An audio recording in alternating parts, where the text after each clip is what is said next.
आज का वीडियो होने जा रहा है बहुत खास क्योंकि मिलने जा रहे हैं आपको कई सारे सवालों के जवाब। सो वीडियो के स्टार्टिंग से लेकर एंड तक जरूर बने रहिएगा।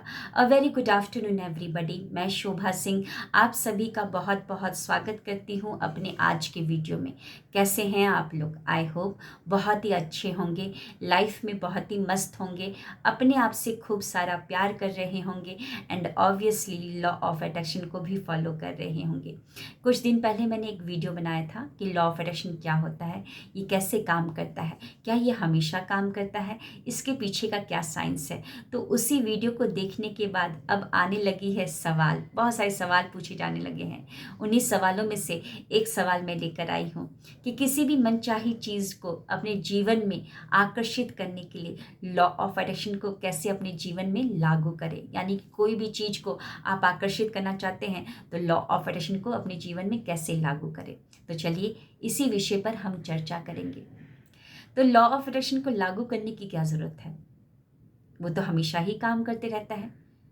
जो आप चला रहे हैं यहाँ, जिस चीज को आप फील कर रहे हो, सेम चीज सेम छाप आप अंतरिक्ष के पर्दों पर अंकित कर रहे हैं। यानी कि अगर आपके दिमाग में कुछ चल रहा है, अगर आप कुछ फील कर रहे हो, तो लॉ ऑफ अट्रैक्शन काम कर रहा है। लॉ ऑफ अट्रैक्शन 24/7 काम करते रहता है। लॉ ऑफ अट्रैक्शन को अपने जीवन में लागू करने से पहले, अगर आप चाहते ही हैं कि लॉ ऑफ अट्रैक्शन को लागू करना है, तो उसको लागू करने से पहले एक चीज को लागू करना बहुत जरूरी है। और वो क्या है? एम्प्टीनेस, खालीपन। जी हाँ, करना होगा, इसको अपने जीवन में लागू करना होगा। क्योंकि समझिए, कहीं से भी हम लॉ ऑफ अट्रैक्शन का क्लास ज्वाइन कर लेते हैं या समझ लेते हैं, उसको सीख लेते हैं, कोई वीडियो देख लिया, कोई किताब पढ़ लिया, तो हम क्या करते हैं, हमको पता चल जाता है कि लॉ ऑफ अट्रैक्शन की एक जादू की छड़ी है, जिसको घुमाया तो कुछ भी आकर्षित हो जाता है। तो हम लगे पड़ते हैं दिन रात दीवार बनाने में, जिसकी नींव ही हमने नहीं डाली। नींव तो मजबूती से नहीं डाली, ना ही गहराई में डाली, बस लग पड़े हैं हम दीवार बनाने। और वो दीवार किसकी होती है? पॉजिटिव अफर्मेशन की, स्क्रिप्टिंग की दीवार होती है, विजुअलाइजेशन की दीवार होती है। लगे पड़े हैं दीवार बनाने के लिए। I am getting rich, I am getting rich, दसों दिशाओं से पैसों की बरसात हो रही है, थैंक यू यूनिवर्स, ऐसे बोलते रहते दिन रात, और नींव तो डाला ही नहीं। तो एक बात बताइए, क्या ऐसी कोई दीवार जिसकी नींव डली ही ना हो, क्या वो मजबूती से खड़ा रह पाएगा, टिका रह पाएगा? नहीं ना। एक हल्की सी भी तूफान हवा कहीं से आ जाए या कोई जानवर ही टकरा जाए तो वो दीवार ढह जाएगी। तो हमको क्या करना है? नींव को डालना है, खालीपन यानी कि एम्प्टीनेस को समझना है। सबसे पहले तो लॉ ऑफ अट्रैक्शन को लागू करने से पहले एम्प्टीनेस को अपने जीवन में लागू करना है, क्योंकि यूनिवर्स तो हमेशा ही देना चाहता है। वो हमेशा ही बोलते रहता है, जो आपके दिमाग में चलता है हर एक थॉट पर वो बोलता है, जो हुक्म मेरे आका। यानी कि वो हमेशा तथास्तु बोलते ही रहता है। तो वो हमेशा ही भरना चाहता है। खुद ही आप देख लीजिए, खुद ही आप देख लीजिए कि अगर आपके घर में घर को खाली छोड़ दीजिए, कुछ दिनों के लिए ऐसे ही छोड़ दीजिए खाली, तो उसके अंदर जाला लग जाएगा या धूल मिट्टी जम जाएगी। वहीं पर कोई डब्बे को खाली छोड़ देंगे तो डब्बे में भी कीड़े मकोड़े लग जाएंगे। एक रोड पे कोई गड्ढा है तो बारिश होते ही सबसे पहले बारिश के पानी से वो गड्ढा भर जाता है। अगर बारिश ना हो तो कचड़े से या कहीं और किसी धूल मिट्टी से वो जम उसमें या पत्थर आके उसमें जम जाता है। तो देखा जाए तो यूनिवर्स को तो खुद ही खाली पसंद नहीं है। अभी भी इस खाली जगह में क्या है? हवा ही तो है। तो यूनिवर्स तो हमेशा ही चाहता है कि वो भरते रहे, लेकिन वो भरेगा कैसे? यूनिवर्स बोलता है, भैया मैं भरूं कैसे तुमको? मैं तो चाहता ही हूं कि तुम जो चाहते हो वो भर दूं तुम्हारे जीवन में, लेकिन तुम खाली ही नहीं हो। भरे में और क्या भर दूं मैं तुम्हारे जीवन में? तो हमको खाली होना पड़ेगा। तो खाली होने के लिए क्या करना पड़ेगा? वो क्या करना पड़ेगा वो तो मैं बताऊंगी। सबसे पहले समझिए कि हम भरे कैसे पड़े हैं। हम भरे पड़े हैं कुछ पेनफुल, कोई पास्ट के ऐसे ट्रॉमास है, इनर चाइल्ड वुंड है, कुछ ऐसे इवेंट्स हैं जिसको हम हमेशा याद करते रहते हैं, कुछ ग्रजेस है, कुछ रिवेंज है, ऐसे कुछ गिल्ट है। उन सब से हम भरे पड़े हैं और ये कोई अच्छी चीज़ नहीं है, ये नेगेटिव है। ये बार बार हम जब उसको याद करते हैं, उसी में उलझे रहते हैं, तो हम अपनी ऊर्जा को उसी में खर्च कर देते हैं। तो अगर ऊर्जा को ही उसी में खर्च कर दिया तो ऊर्जा बचेगी कहाँ पर लॉ ऑफ अट्रैक्शन को अपने जीवन में लागू करने के लिए? तो इन सब चीज़ों को हमको हटाना पड़ेगा। और हटाने के लिए क्या कर सकते हैं? फॉरगिव को अपनाना पड़ेगा। जी हाँ, गौतम बुद्धा जिन्होंने कहा है बहादुर बनो, माफ़ करो उन लोगों को, क्योंकि वो माफ़ी इसलिए माफ़ करना है, इसलिए माफ़ करना है कि वो माफ़ी के हकदार नहीं है, इसलिए नहीं, बल्कि इसलिए करना है क्योंकि तुम शांति के हकदार हो। यानी कि हमको इसलिए माफ़ नहीं करना है कि वो माफ़ी के हकदार है, बल्कि इसलिए करना है क्योंकि मुझे शांति चाहिए, मुझे अपने आप को हल्का करना है।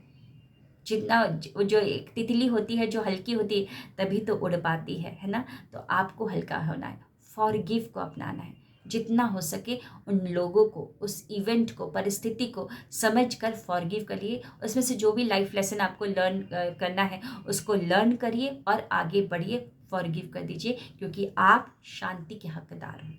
आपको शांति चाहिए। जितना अच्छे से ईज़ मोड में जब आगे बढ़ोगे, ऑटोमेटिकली जब आप एकदम ईज़ रहोगे, अच्छा यहाँ पर चल रहा होगा, अच्छा फ़ील कर रहे होगे, तो स्वतः स्वयं आप लॉ ऑफ अट्रैक्शन, आकर्षण के नियम के सिद्धांत के हिसाब से आप आकर्षित करते रहोगे। क्योंकि आकर्षण का नियम का पहला सिद्धांत क्या बोलता है, क्या नियम बोलता है कि एक जैसे होंगे उनमें आकर्षण होगा। तो आप हल्के हो चुके हैं, यहाँ पर अच्छा चल रहा है, अच्छा फील कर रहे हो, तो अच्छा आपका इलेक्ट्रोमैग्नेटिक फील्ड है, तो ऑब्वियसली आपके जीवन में अच्छा आएगा। तो आपको क्या लागू करना है? लॉ ऑफ अट्रैक्शन को लागू करने से पहले हमको एम्प्टीनेस को लागू करना है, फॉरगिवनेस को अपनाना है। आप फॉरगिवनेस करने के लिए मेडिटेशन कर सकते हैं। फॉरगिवनेस मेडिटेशन के ऊपर मैंने कई सारे वीडियोस बनाए हैं। प्लेलिस्ट में जाएंगे तो 5 डेज़ का एक वर्कशॉप मिलेगा, जिसमें अपसेट से लाइफ सेट का सफ़र 5 डेज़ की वर्कशॉप में मैंने करवाया है, यही फॉरगिवनेस। प्लीज़ आप उसको जाइए, देखिए और फॉरगिव कर दीजिए उन सभी लोगों को। और दूसरा, हमको होपोनोपोनो प्रेयर को भी आप अपना सकते हैं। तो प्लेलिस्ट में होपोनोपोनो प्रेयर के ऊपर मैंने कई सारे वीडियो बनाए हैं। और रिवेंज गिल्ट में अगर रहेंगे तो रिवेंज हम दूसरों से क्या लेंगे?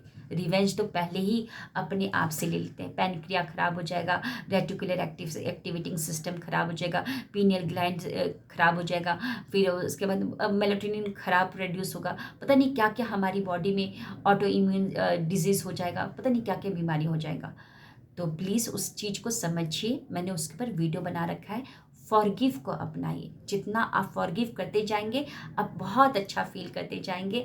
और आप जिस इंसान के लिए आप बहुत ग्रजेस रख रहे थे, ईर्ष्या या नफरत रख रहे थे, जब ये फॉरगिवनेस मेडिटेशन को करेंगे तो आपको समझ में आ जाएगा, सही हुआ, उस इंसान का आना भी मेरी लाइफ में सही था, क्योंकि वो आया तो तभी तो मेरे जीवन में कुछ बदलाव आया, कुछ मैंने अच्छा सीखा, तो उसका आना भी मेरे लिए बहुत अच्छा था। ये मेंटेलिटी आपकी आ जाएगी।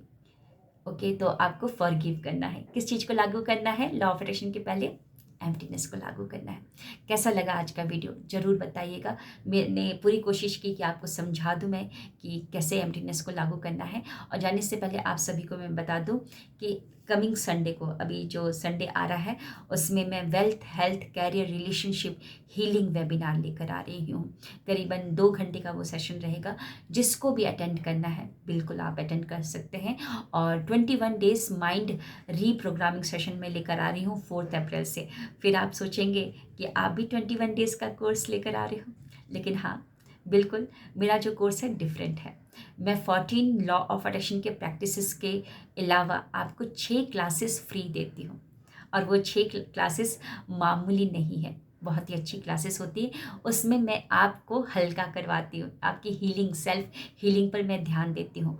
6 क्लासेस में से 5 ऐसी क्लासेस हैं, wealth, health, career, relationship healing webinar, forgiveness meditation, breath work, inner child healing और स्वर विज्ञान। स्वर विज्ञान से मैं वो भी बताती हूँ कि कैसे आप अपनी हीलिंग कर सकते हो, कैसे उन लोगों को अपने जीवन से हटा सकते हो, कैसे जो बैड हैबिट्स है उनको हटा सकते हो।